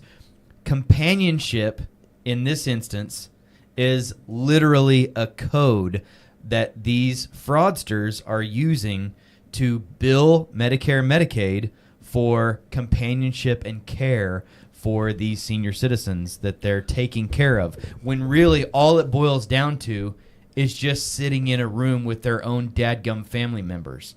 There is no big care facility with all types of activities and things like you would see at a nursing care facility or a hospice situation. It's not. It's just literally foreigners that have figured out a way to get around the system and bill codes. And I think that there's more to it, to where it's not just that they've rigged the system, but that they've paid off people to look the other way. Wow. Did you? I will just say the companionship code sounds really gay. Yeah. I'm just the like. What are we coding this? Well, companionship. Companionship. Like we need. Yeah. But can you flesh out for me a little bit like what is the code? Ideally, I know it's not what it's being used for, but ideally, is it literally there's a code to pay somebody to go be a friend to somebody is it like a hospital, like hey, or like a chaplain? Like what's the code exactly supposed to be there for if there wasn't the fraud? The best way to describe it is that these CPT codes or DRG codes can be either very, very specific or they can be very, very generalized and generic. And so what you typically find is that, in surgical care, for instance, those codes can be extremely specific.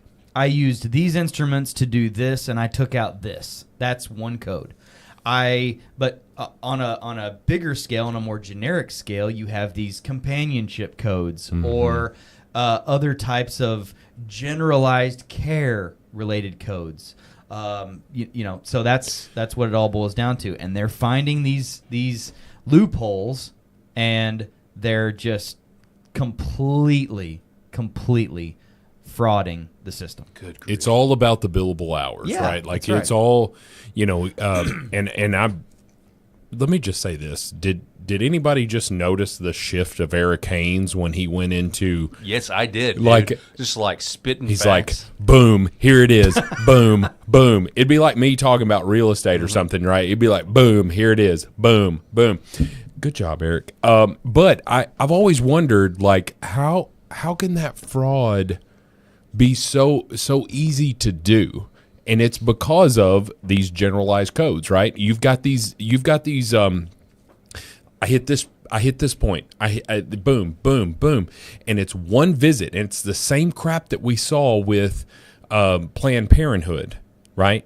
And so they would say, well, the majority of services that are provided by this Planned Parenthood is, all of this care, and it's because one pregnant girl goes into the clinic in the Planned Parenthood, and she receives 15 services. And those are each code. So yes, going to be codes. It's one of these codes. Da, da, da, da, da, da, da.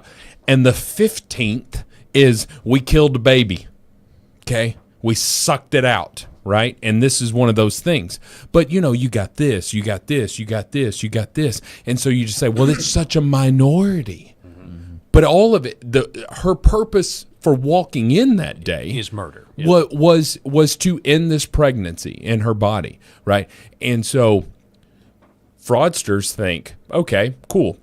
If I can provide this stuff, and these, especially in these blue states, and these Democrat politicians get their pockets greased, they're not going to allow a spotlight to be put on me. Here we go. Let's just charge all of this stuff, and that's why you have these 67 IQ Somalians coming in, but they got enough IQ that they can read, and they realize, Well, and that's the thing, though. Companionship, I can provide that. But this is obviously they're not actually doing that. I don't think. No, they're never provided. But how are you going to disprove it, Paul? What I'm saying is they're not actually reading it. These are just like when we had Jacob Holloway in, and he was talking about these headhunting organizations with H-1Bs. There are companies, and that's what he even said. There are companies.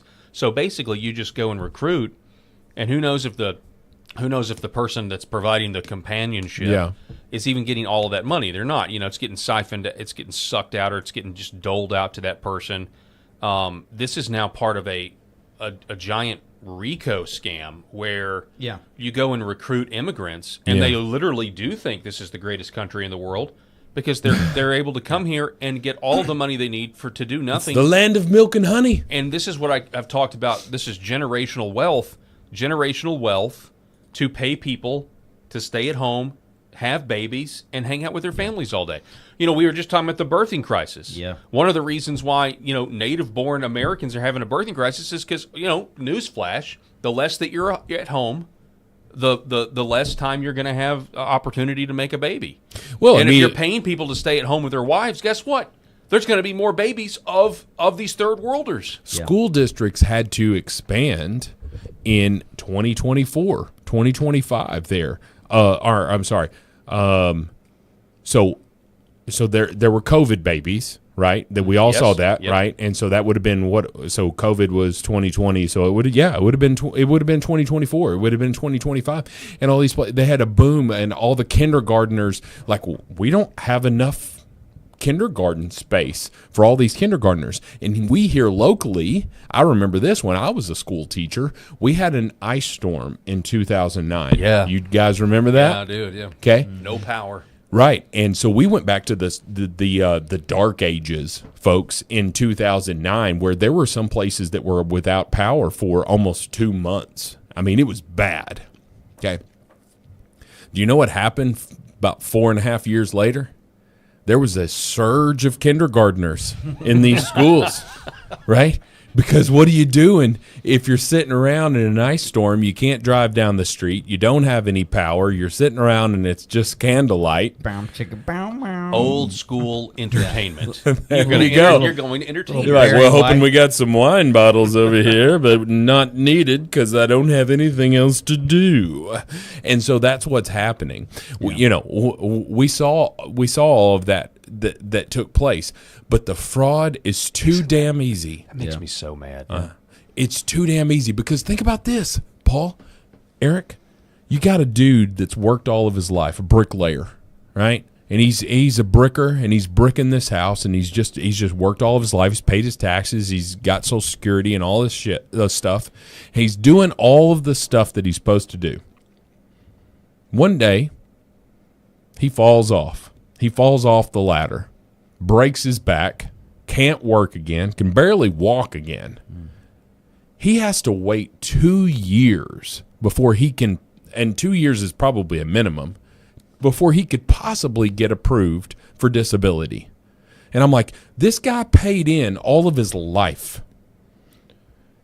And we are giving fraudulent money to this Somalian who's been in the country for 3 years, right? Because they've come in and they've figured this out, and now they're a millionaire, and a bricklayer who's worked his tail off every single day gets injured. He can't work again, and he's having to fight just to get $1,000 a month. Revolutions have been fought over way less. Yeah. And it just blows my mind. It blows my mind because we're sitting here saying, and Brandon Gill is a freaking superstar in the Republican Party, member of the House from Florida. He's 32. I did the math. He will not be 35 by the 28 election. So I thought, man, that'd be a great vice presidential candidate if I was wanted, but he's too valuable in the House.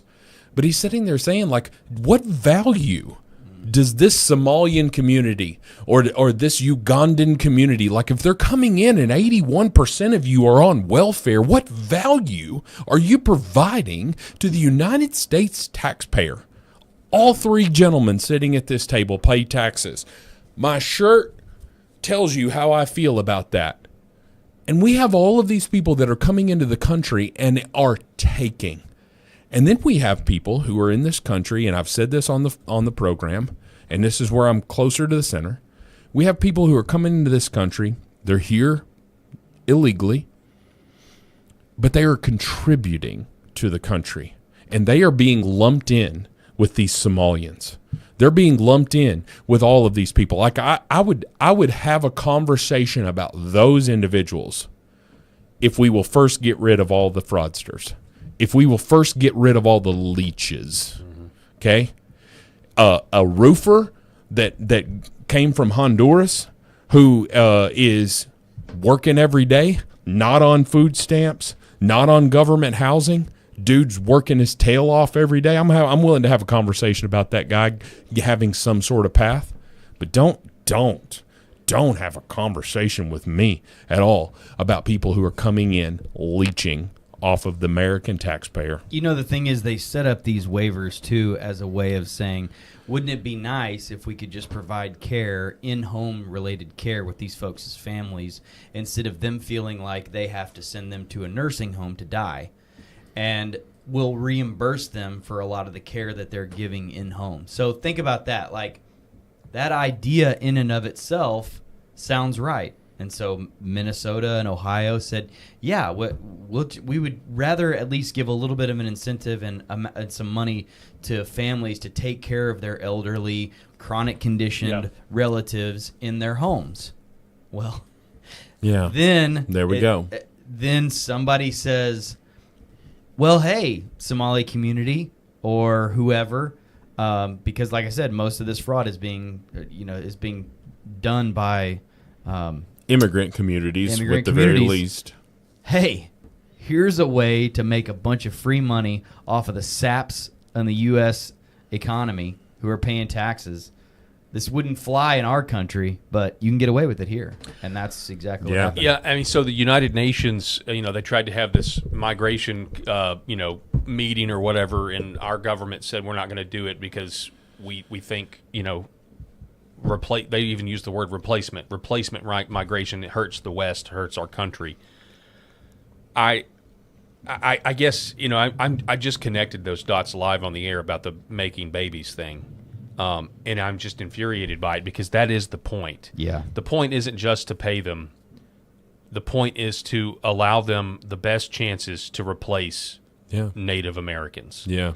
And that's the real strategy here. Like they're replacing themselves in a lot of cases too. But it's just absolutely maddening because we say we're paying them. This guy says on Michael Knowles' show, we're paying them just to hang out with their families, but you're actually paying them to just totally, reproduce and have a million kids. And I'm struck by that. I'm kind of speechless on how angry that makes me.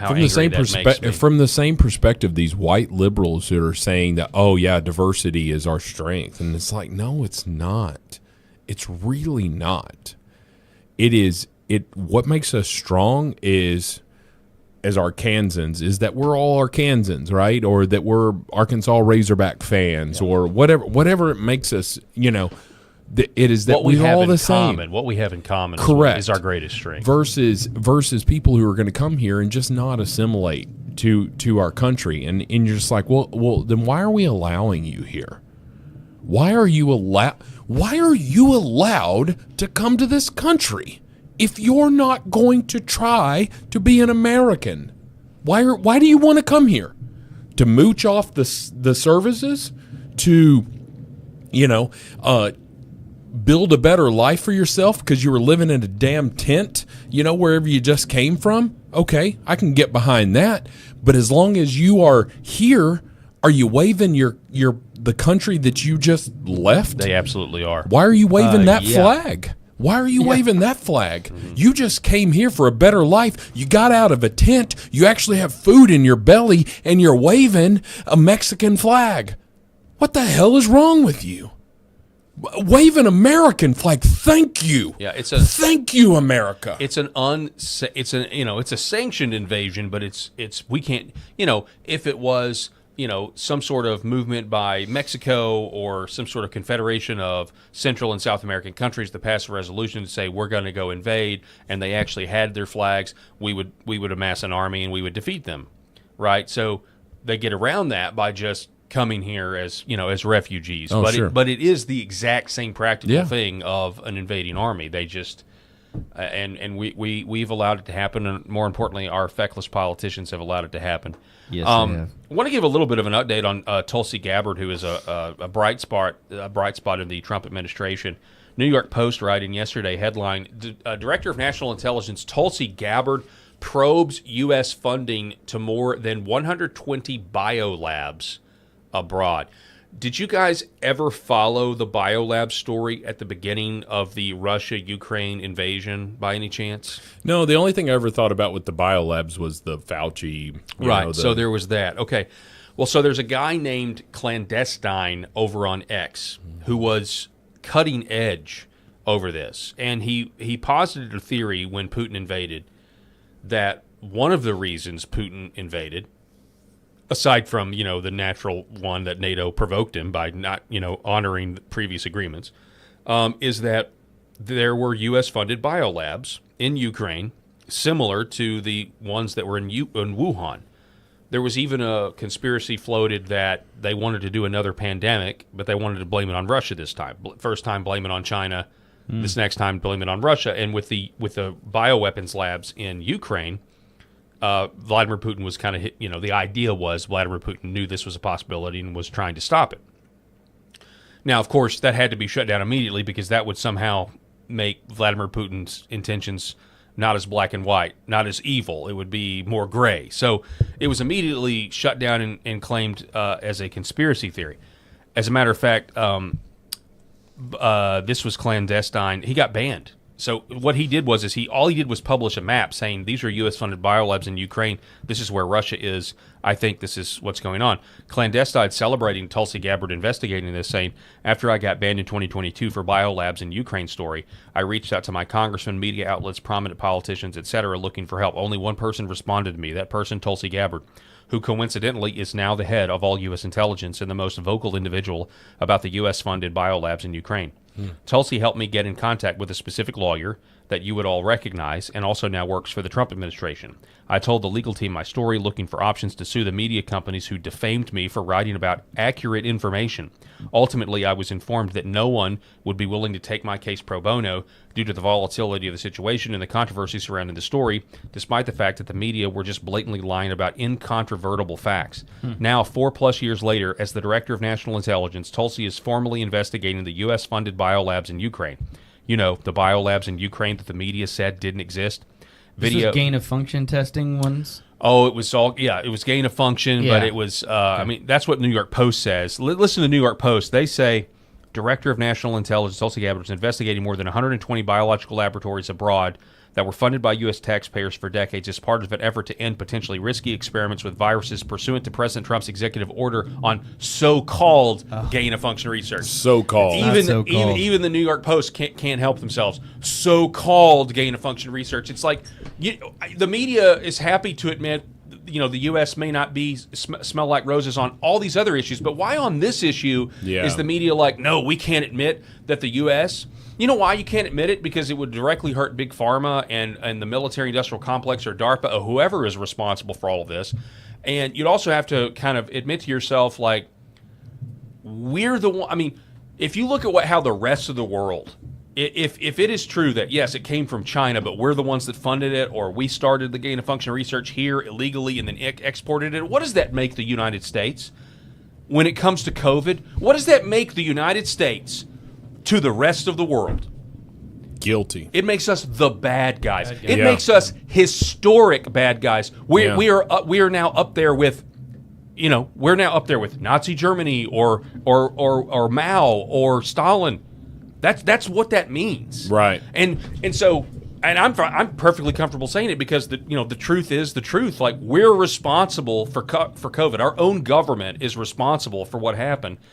And so to kind of go down this rabbit hole real quick, I want to refresh your memory. So after Clandestine came out and exposed the story and got shut down, got banned, and everything else, weirdly enough, Senator Marco Rubio questioned Victoria Nuland. Victoria Nuland is responsible for the Maidan Revolution, responsible for the coup in 2014 where we ousted the Ukrainian president that was elected and friendly to Russia and put in our own guy. Like, she is the Ukraine czar who got us into the situation where Vladimir Putin felt like he had to invade.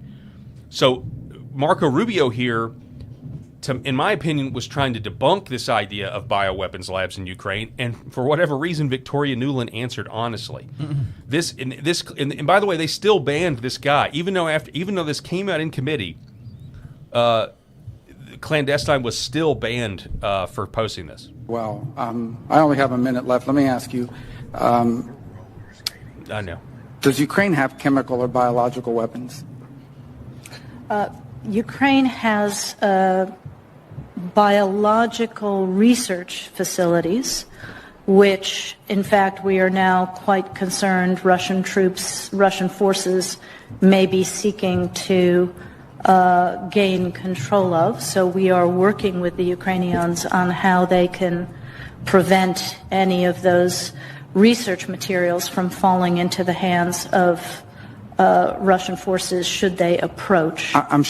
So, and that clip goes on, but this happened, again, back in 2022, and clandestine was like, I mean, what do you do with that? Literally, all he did was report something that was factual. Sure. Got banned from it. Then they admitted in a committee room that it is true. Still gets banned. I don't think it was until, I don't know when he got unbanned, but certainly when Musk took over from Dorsey. But it just goes to show you that, kind of like what we're talking about with the data centers too, when you are over the target, they censor when they don't want the information to get out. And for whatever reason, they did not want it to be advertised that there were U.S.-funded bioweapons labs similar to the ones in Wuhan, China, in Ukraine, and that maybe that was one of the reasons Putin was trying to invade. Well, pretty crazy, right? It's hard to get inside the mind of any world leader, I don't know. Donald Trump's pretty much an open book. Like, he's going to tell you what he's thinking. But Vladimir Putin, to me, what was his primary motivation? And I just think that this might have been a secondary thing. I'm so sorry. I'm so glad you guys are here to witness this. This happened. You guys may not be able to hear it. I have no idea. But the office above us, apparently somebody's either in an office chair or maybe maybe it is actual roller skates. Has to be. It's just going around. It sounds and like around roller skates. and around. And it happened to me the other week, last week, when nobody was here. It was just me doing a solo show, and I thought I was going to go crazy. I'm just grateful that you guys are having to witness this. Well, we were up there here in a minute. Yeah, we were cutting those eyes. I have no I feel like the person. You gotta stop. I feel knock it off. I feel like the person above us is the liberal, and they're hearing what we're saying, and they're just like, I considered that. Oh, these little bastards. I considered that last week, but now I'm thinking it's just a kid. Because it doesn't happen all the time. It only happens. Yeah. Where's the broom handle when you need? Yeah, you need a broom handle. Listen, I don't know if it's coming through our microphones, but it's really tough. And we got headphones on, and it's it's tough. But anyway, I don't know what the motivation for. It feels like you're in Top Gun right now, and you're getting the flybys. Yeah. Permission to buzz the tower. I don't know what the motivation was ultimately for Putin, but I can tell you that the NATO, him not wanting someone right on his doorstep made a lot of sense, and it was looking like Ukraine was trending toward NATO membership.